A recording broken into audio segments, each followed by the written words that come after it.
Hello viewers, in this video I will discuss Volga se Ganga or a journey from the Volga to the Gangas. It is a travelogue or a travel writing book written by Rahul Sankrityayan. This is originally written in Hindi as Volga se Ganga. It was a 1943 collection of 20 historical fiction short stories by, I have already mentioned, by Indian scholar and travel writer Rahul Sankrityayan. Rahul Sankrityayan, he was a true vagabond, uh, and he traveled to far lands of the world like Russia, Korea, Japan, China, and many other places where he had mastered the languages of these lands, and he was an authority on cultural studies. The stories, it collectively traces the migration of Aryans or the Aryan people from the steppes of Eurasia to regions around the Volga River. Then their movements across the Hindu Kush and the Himalayas and the sub-Himalayan regions, and their spread to the Indo-Gangetic plains of the subcontinent of India. The book, it begins in 6000 BC and it ends in 1942 when India had started Quit India movement with the leadership of Mahatma Gandhi, Bharat Chhoro Andolan, and uh, Sankrityayan, he wrote his debut novel called Jin Ke Liye in 1938, and meanwhile in 1941 to 42 he was inspired by the historical stories of Bhagwant Saran Upadhyay. Later he wrote 20 stories while imprisoned in Hazaribagh Central Jail for taking part in Indian independence movement. So he was also a prisoner under the British rule in India. He was imprisoned for his activities uh, to uh, India's independence movement, and it was first published in 1943. I have already mentioned, and it is considered one of the greatest Hindi book of modern Indian literature. It has been translated into many languages, including Assamese, Marathi, Bengali, English, Kannada, Tamil, Malayalam, Telugu, Punjabi, and apart from this, uh, we will also get foreign language edition of this book, like in Russian language, Czech language, Polish, Chinese, and many more. And this book is at present considered a classic in history of Indian literature. The first Bengali translation was published in 1954, and the first Tamil translation was published in 1949 by Kanna Muthaiya. And Volga se Ganga, it is about the history of Indo-European people who were later known as the Aryans. And the 20 stories that are woven over a span of 8,000 years and a distance of about 10,000 kilometers. The first story, Nisa, uh, the very first chapter of the book, is about cavemen living in Caucasia, southern Russian region, about 6000 BC, and the society or its precursor at the time was matriarchal, means at that time patriarchal system was not in practice, and so the story is named after the leader of the family called Nisa. Although all the 20 stories are independent, the sequence in which they are arranged, nevertheless, it serves a very important purpose. And here one can find a gradual transformation from a matriarchal society, the first two stories, to a patriarchal one at rest, a gradual change from freedom to slavery, from acceptance of slavery to its loathing and the likes. And if one is to believe Sankrityayan, then an apprehension for technological advancement is nothing new at that time too. People were wary of the newly better armament which was fast replacing the older stone equipment. Fourth story that is dealt with Purohut, based in Tajikistan 2500 BC, and the same story tells how an arms race was started during that period. Now too we hear about arm race like Russia and Korea and USA is doing arm race, so that kind of thing we hear too right now too. The same thing we hear at if you read this book, and this story is based at that time. Okay, and just like that,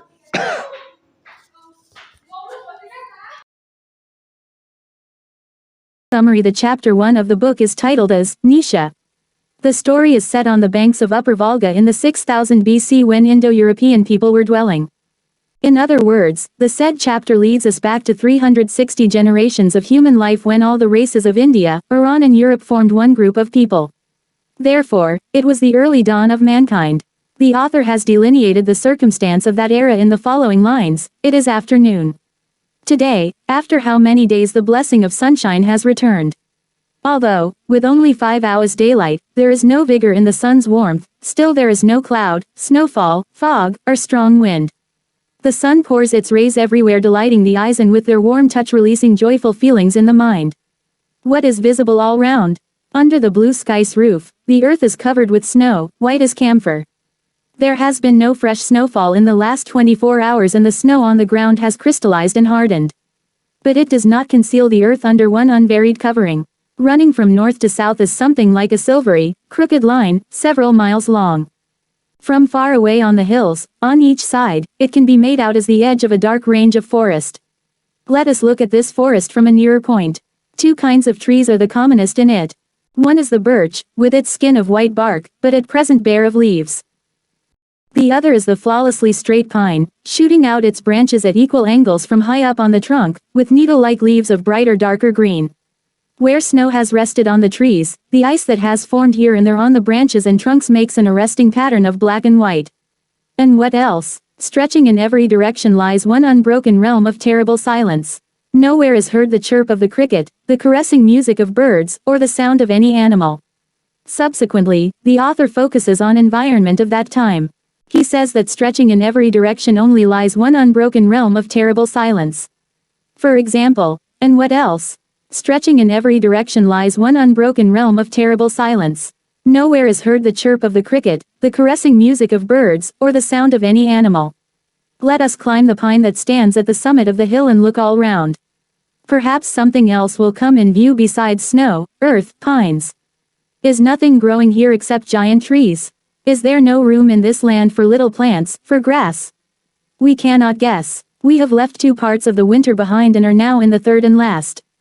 How thick is the snow in which these fallen trees are lying, we have no means of measuring. It may be 12 feet deep, or even more.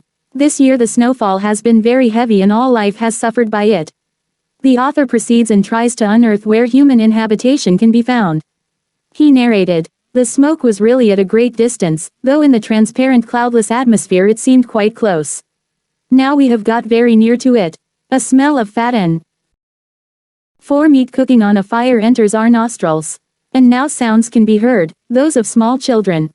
We must move softly, not letting our footsteps, even our breath, be heard, or else these creatures will become aware of us and there is no knowing what sort of welcome they or their dogs might give us." After discovering the human settlement, the writer has found a family of hunters where the grandmother was busy and mollify her grandson. It can be seen in the following lines. In the quavering voice of old age the grandmother says, again. Come, come here. Again, Granny here, again stays where he is without getting up. At this juncture an 8-year-old boy comes, lifts him up in his arms and carries him to the grandmother. This boy's hair has more gold in it than the small child's but is longer and more matted. His body, naked from head to foot, is of the same tawny color, it is less plump and streaked here and there with dark dirt stains. The bigger boy sets the little one down on his feet near the grandmother, saying, Granny. Rochana light has taken away the bone. Again is crying. Besides, the author portrays about the difficulties of being a hunter and taking hunting as a livelihood in those days. Owing to perpetual hunting practice, the few children of a particular family were able to survive. The survival was the toughest job at that time. For instance, when the two of them returned to the bears, each holding a big handful of snow, there was a brighter color in their cheeks and eyes. The man said, All cut, mother. You are tired. The mother handed the knife to him and, turning, caressed the face of a youth of 24, took him by the hand and went outside. They ate up the hearts of all 3 bears, on which, since they had been hibernating for 4 months without food, little fat could be expected to remain. The cub's flesh, however, was rather more tender and appetizing and of this they devoured a good deal. Then all lay down side by side to take a little rest. Now they must turn back for home.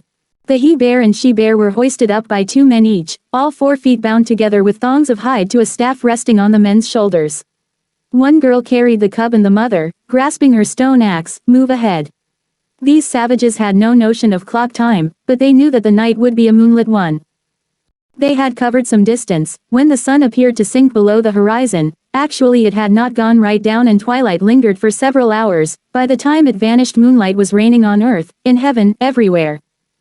Their cave home was still distant when at a certain point, in a tract of open country, the mother halted, listened with concentrated attention and caught a sound. All stood in silence. The 16-year-old girl moved close to the man of about 26, saying, Gar, Gar, Bruck. Biak, wolf. Nodding her head, the mother repeated, Gar, Gar, Bruck. Bruck, and added in a tone of breathless excitement, ready. 5. The author mentions that at that time, mother was the chief of a tribe and family. She was the symbol of energy, protection and survival. In other words, it was a rule of matriarchy. One instance of it can be reflected in the following fragment of the text. It was still cold at night, but the days were warm and the family whose mother was Nisha night had now fallen in with other such groups on the bank of the Volga. In those also it was a mother who held sway, not a father. It was, indeed, impossible to say who was the father of any individual. Nisha had had 8 girls and 6 boys born to her, of whom she still had now, when she had reached her 55th year, 4 daughters and 3 sons. There was no doubt about their being her children, since there was the evidence of their birth to prove it, but to say who was the father of each was not possible. While Nisha's mother, the old grandmother, had occupied the chief position before her, the old woman, then in her maturity, had had numerous husbands, some of them her brothers, some her sons, and often enough these, singing and dancing with Nisha, had succeeded in making themselves the objects of her love. Later, when she herself became the leader, none of her brothers or grown-up sons ventured to deny her constantly varying choice of a love partner. Hence the lack of any means of settling the paternity of her surviving 7 children. In Nisha's family she herself was the biggest and oldest, as well as the most powerful, though her superiority was not likely to last much longer. In a year or 2 she herself would be turning into an old grandmother and Leka line, the strongest of her daughters, would take her place. When that happened, there would be sharp quarreling between Leka and her sisters. On each mother chief devolved the duty of preserving her family from extinction. For every year some were bound to fall victims to the jaws of wolves or panthers, the claws of bears, the horns of bulls, or the Volga's flood. Of Leka's sisters, 1 or 2, as always happened, would succeed in founding separate families. This proliferation of families would come to an end when one man came to be the center of a group of women, as now one woman was the center of a group of men. Nisha saw her daughter Leka win success after success in the hunt. She was as quick as a deer at climbing the hills. One day they came in sight of a beehive, so high up on the rocks that even the bear, the honey eater, as he was once called, would not be able to get at it. But Leka fastened several poles end to end and in the night swarmed up them like a lizard, scorched the big stinging bees away from the hive with a torch and made a hole in it. Not less than 60 pounds of honey dripped into the skin bag she held underneath. This daring act of Leica's won the commendation of neighboring families as well as her own. But Nisha did not rejoice at it. She saw that the more eager the young men of the family were to dance at Leica's signal, the less they welcomed her own advances, though at present they had not the courage to flout her openly. For a long time now, Nisha had been trying to think of a remedy. Sometimes the thought came to her of seizing Leica by the throat and killing her in her sleep, but she realized that Leica was the stronger and that single-handed she could not hope for success against her daughter. She might seek the help of another, but why should anyone agree to become her accomplice? All the men of the family desired to win Leica's affection and love. Nisha's daughters would be 6 equally reluctant to assist her. They were afraid of Leica. They knew that if such an attempt failed, they would suffer a miserable death at Leica's hands. Owing to matriarchal line of succession, the rest women of a particular tribe and family often got jealous. As a result, sometimes, mother became enemy of daughter, and vice versa. In the said book, Nisha was once a leader of her clan and tribe, and when her own daughter, Leica, succeeded her, she was devastated. In the quest of revenge and jealousy, she tried to kill her own daughter's grandson. For example, Nisha saw her daughter Leica win success after success in the hunt. She was as quick as a deer at climbing the hills. One day they came in sight of a beehive, so high up on the rocks that even the bear, the honey eater, as he was once called, would not be able to get at it. But Leica fastened several poles end to end and in the night swarmed up them like a lizard, scorched the big stinging bees away from the hive with a torch and made a hole in it. Not less than 60 pounds of honey dripped into the skin bag she held underneath. This daring act of Leica's won the commendation of neighboring families as well as her own. But Nisha did not rejoice at it. She saw that the more eager the young men of the family were to dance at Leica's signal, the less they welcomed her own advances, though at present they had not the courage to flout her openly. For a long time now, Nisha had been trying to think of a remedy. Sometimes the thought came to her of seizing Leica by the throat and killing her in her sleep, but she realized that Leica was the stronger and that single-handed she could not hope for success against her daughter. She might seek the help of another, but why should anyone agree to become her accomplice? All the men of the family desired to win Leica's affection and love. Nisha's daughters would be equally reluctant to assist her. They were afraid of Leica. They knew that if such an attempt failed, they would suffer a miserable death at Leica's hands. Nisha was seated by herself, turning something over in her mind. Suddenly her face lit up. An expedient for getting the better of Leica had occurred to her. The day was 3 hours old. The families, each behind its own skin tent, were lying or sitting naked to enjoy the sunshine, but Nisha was in front of her tent. Near her was playing Leica's 3-year-old boy. In Nisha's hand was a leaf cup containing some bright red strawberries. The Volga was flowing close by and before Nisha the ground sloped down to the steep bank of the river. Nisha let fall one strawberry, the boy ran and picked it up and ate it. Then she sent another rolling and to pick this up he had to go a little further. Nisha went on quickly throwing the berries and as fast as she threw them the child scampered to catch them, till the moment came when its foot slipped on the brink and it fell with a splash into the swift current of the Volga. As Nisha's glance fell on the river, she screamed. Leica was sitting a little distance away, watching. As her son vanished, she hastened towards the bank. The boy was floating half submerged in the stream. She plunged in and succeeded in catching hold of him. The child had swallowed a great deal of water and lost its strength. The icy water of the Volga pierced its body like a spear. It was only with efforts that Leica could force her way through the current towards the bank. With one hand she was clutching her son, with the other in her feet, she was trying to swim. And now, she felt the grip of a pair of strong hands fastening itself round her throat. Leica had no need to wonder what was happening. She had long noticed the change in Nisha's attitude to her. Today Nisha meant to remove her like a thorn from her path. She was still able to make Nisha feel her strength, but the child encumbered one hand. Seeing her calling up all her energy, Nisha strove to force her down, her breast pressed against Leica's head. Leica for the first time sank under the surface and while she struggled the child slipped out of her hold. By now Nisha had reduced her to helplessness. But suddenly her fingers closed on Nisha's throat. Leica was senseless and Nisha powerless to swim with this weight dragging her down. She fought on, but in vain. Both locked together, were swept away by the Volga. Rochana, now its strongest surviving woman, became the matriarch of the Nisha family. The second lesson of the book is, Diva, about Indo-Slav people.